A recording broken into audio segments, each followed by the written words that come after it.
Hi, welcome. It's an for YouTube channel here.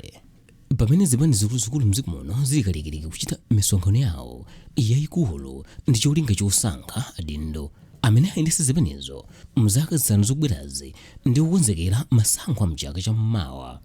Zawululika tsopano kuti zipani za Malawi Congress Party Mcp Ndi Democratic Progressive Party DPP zigwiritsa ntchito ndalama zanganingani kumbali ya chipani cha Mcp chimene msonkhano wake waukulu wachitika kale msabata yangothayi.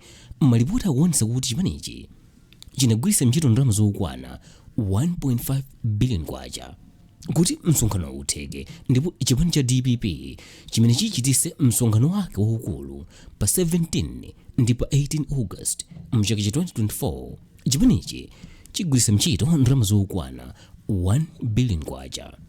Kodi zipani zimenezi zimapeza bwanji ndalama zoterezi ndipo zimaonekedwa motani ngati palibe chinyengo? Ili ndi funso limene anthu komanso mabungwe oona za ulamuliro wabwino akhala kumafunsa, popeza palibe chipani chimene chimabwera poyera ndi kunena za komwe atenga ndalama zoterezi.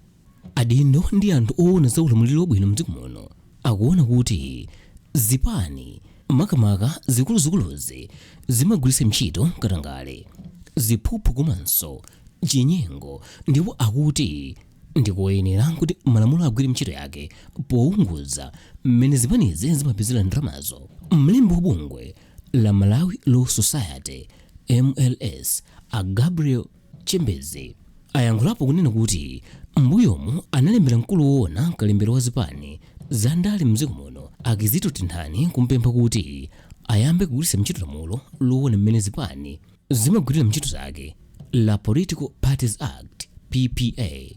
Iwo anati ena mwa malamulo oyang'anira zipani za ndale mdziko muno amapereka zilango zokhwima kwa alembi akuluakulu a zipani za ndale ngati akukanika kutsatira malamulo, komanso ngati akupereka uthenga waboza kwa mkulu woona zakalembera wa zipaniyo.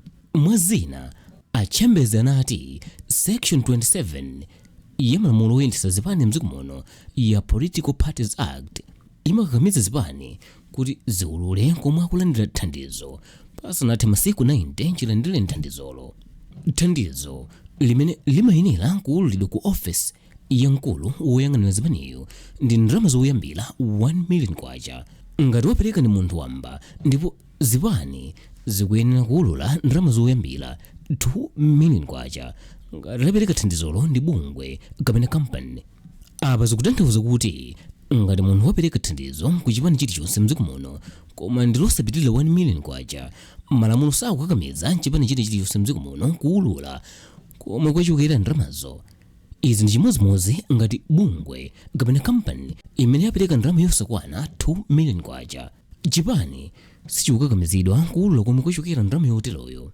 Pa ichi Chembezi anati ndi misonkhano yayikulu imene ikuchitika pokonzekera masankho amene akubwera mchaka cha mawa, ndikoyenera kuti mkulu woona zakaundula wa zipani mdziko muno aonesese pogwiritsa ntchito lamulo kuti thandizo lililonse limene likupita ku zipani za ndale za mdziko muno liziululidwa pasanathe masiku 90 monga mwa malamulo. Atafunsidwa za momwe akuchitira kuti lamuloli lizigwira ntchito monga mmene limayenera kuchitira, mkulu woyang'anira kaundula wa zipani akizito tinthani anati ayankhabe muzaka zambuyomo anthu oyankhulapo pa nkhani za ndale ndi ulamuliro wabwino mdziko muno akhala akudandaula kunena kuti katangale ndi ziphuphu anachuluka muzipani za mdziko muno, ndipo nthambi zoyenera kuyang'anira ndi kuthana ndi izi sizikutero popeza malamulo athu alibe mphamvu zotero. Izi zakhala zikupangisa mfundo za demokrasi mdziko muno kukhala zosakomera dziko ndi anthu ake, koma kungokomera anthu amphamvu ochepa chabe. Mukuyankhula kwa Ahene Chingayipe amene ndi mmodziso wa anthu oyankhulira pa nkhani za ulamuliro wabwino mdziko muno anati kukanika kwa nthambi zoyenera kukhwimitsa mfundo zakayang'aniridwe pamomwe zipani zimapezera ndalama zake, wakolezera kuti katangale adzikulirabe mdziko muno makamaka kuboma moti anthu achuma amapereka ndalama zanganingani ku zipani ndi cholinga chakuti azipasidwa ma contract zipanizo zikazalowaso mboma Iwo anatinso kukanika kugwiritsa bwino ntchito mfundozi kwapangisanso kuti zipani zimene zimapambana masankho ndi zokhazo zimene zili ndi ndalama zokupereka kwa anthu kuti azazivotere osati mfundo zawo zabwino zijayi. Achinga ipa anati anthu ena amapereka ku zipanizi za ndalezi ndalama za nkhaninkhani zimene amakanika kuzipitisa ku banki poopa kuti kumeneku akafunsidwa kumene anazitenga ndalamazo. Agre Kalinde Kafe amene ndi mkulu wa nthambi ya boma yophunzitsa anthu mdziko muno ya National Initiative for Civic Education NICE anathiraponso mlomo pa nkhani ponena kuti kukanika kusatira mfundo zakayendetsedwe ka zipani za ndale kudzera ku ofesi ya mkulu woyang'anira kaundula wa zipanizi kwakhala chipinjo ku demokrasi ndi chitukuko cha dziko lino. Iwo anatinso ndikofunika kuti ofesi ya mkulu woyang'anira zipaniyo ichite machawi pogwira ntchito yake modzipereka popeza mbuyomu amasowa zida zogwirira ntchito koma panopa zidazo zilipo. Pamene akukonzekera msonkhano waukulu umene uchitike pa 17 ndi pa 18 August mchaka cha 2024, Ashadrick Namalomba amene ndi mneneri wa chipani cha DPP anati chipani chawo chidzatulutsa ripoti la mmene apezera ndalama zawo zothandizira msonkhanowu popeza ndalama zawo zomwe akhala akuzipeza iwowa zina zaonjezera kudzera mu Blue Night amene anapangitsa mbuyomo. Atafunsidwa kuti anene anthu akufuna kubwino ochepa chabe amene awathandiza ndi ndalamazi pokonzekera msonkhanowu, iwo anati sangaulule chilichonse popeza anthuwa amene amapasa ndalama zawozi sizinapitirire 1 million kwacha ndipo mabungwe onse paokha ndalama zomwe apereka kumeneko sizinakwane 2 million kwacha kotero lamulo la dziko lino silikuwakakamiza iwowa kutero.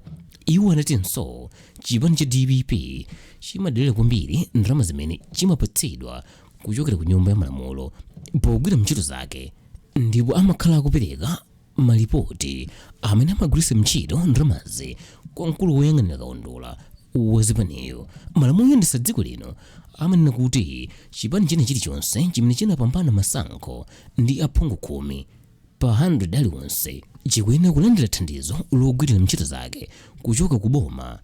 Izi ndi malingana ndi section 40 ndi 200 ya malamulo oyendetsera dziko lino.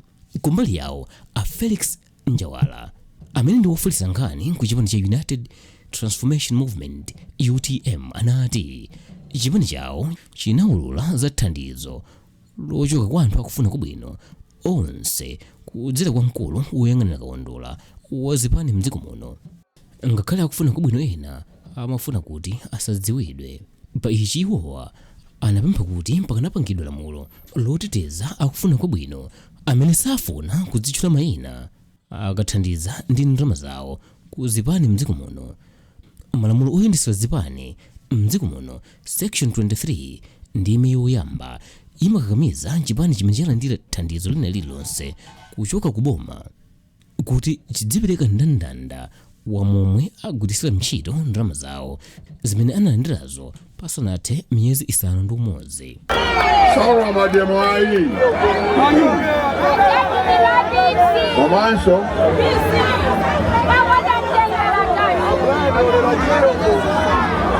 Lora imenezo. Kulilongwe. Mwezi mwata. Anthu athu DPP anamayidwa katatu. Kawiri kukolera. Kamozi kulukonwe kulilongwe. Ena anakhabidwa. Kwa pakali pano salamange muntu mmoja ayi. Ndiye ine nafusa president. Kuti asimikire dziko lino. Kuti pachaka cha mawa muntu aliyensa ali ndi ufulu ochita campaign mu Central Region. Pakali pano atseka ku Central Region. Sara muntu kubla kumeneko. Now I want to ask the president, and I want the international community to understand this, but the president must come out and assure the country that everybody is free to campaign in the central region.